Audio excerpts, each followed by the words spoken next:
Rickshaw ক্ৰয় কৰি দি মহানুভৱতাৰ পৰিচয় দিলে মন্ত্ৰী জয়ন্ত মল্লবৰুৱাই।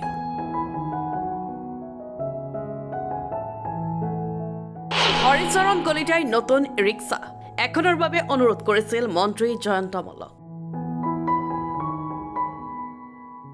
ৰিক্সা চালক হৰিচৰণ কলিতাক নতুন ৰিক্সা ক্ৰয় কৰি দি মহানুভৱতাৰ পৰিচয় দিলে মন্ত্ৰী জয়ন্ত মল্লবৰুৱাই। ৰিক্সা চলাই পৰিয়াল চলোৱা নলবাৰীৰ বৰ আগ্ৰাৰ হৰিচৰণ কলিতাই নতুন ৰিক্সা এখনৰ বাবে অনুৰোধ কৰিছিল মন্ত্ৰী জয়ন্ত মল্লক।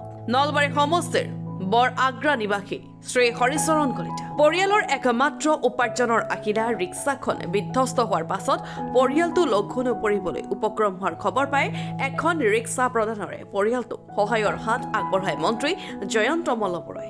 হৰিচৰণ কলিতা ক'ত ঘৰ আপোনাৰ? বৰ আগ্ৰা। ৰিক্সা আজি লাভ কৰিলে আপুনি? আজি লাভ কৰিলোঁ। কি ক'ব? মই ক'ব লগা আছিল, মোৰ আগৰ ৰিক্সাখন ভাঙা চিঙা ভাঙি গৈছিল। এতিয়া মই যন্ত্ৰমলা তাৰে মোক ৰিক্সা এখন লৈ দিলা। মোৰ পৰিয়ালটো চলাৰ কাৰণে মই সুবিধা এটা লাভ কৰিলোঁ, সেইটোৱে মোৰ ক'ব লগা হয়। আপুনি কিমান বছৰ ধৰি ৰিক্সা চলাই? মই ৰিক্সা চলা মোৰ এতিয়া 45 বছৰ হ'ল। এতিয়া বয়স কিমান আপোনাৰ? বয়স মোৰ এতিয়া 60 বছৰ। ৰিক্সাখন আগৰ ৰিক্সাখন কি হ'ল? আগৰ ৰিক্সাখন মোৰ ভাঙি চিঙি ল'ৰা বেপাৰ এতিয়া দিয়া গৈছে। নাই আৰু কিনিব পৰা নাই। মোক এইখিনি সহায় কৰাৰ কাৰণে মই জয়ন্ত মল্ল ছাৰক অনুৰোধ কৰিছোঁ, কৰাৰ কাৰণে মোক এখন দিলে। এতিয়া মই পৰিয়ালটো আৰামছে চলি থাকিব পাৰিম। মই ধন্যবাদ দিছোঁ মোৰ পৰিয়ালটো চলি থকাৰ কাৰণে।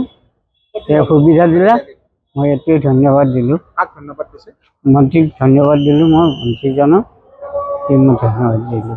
Bureau report N24 Assam.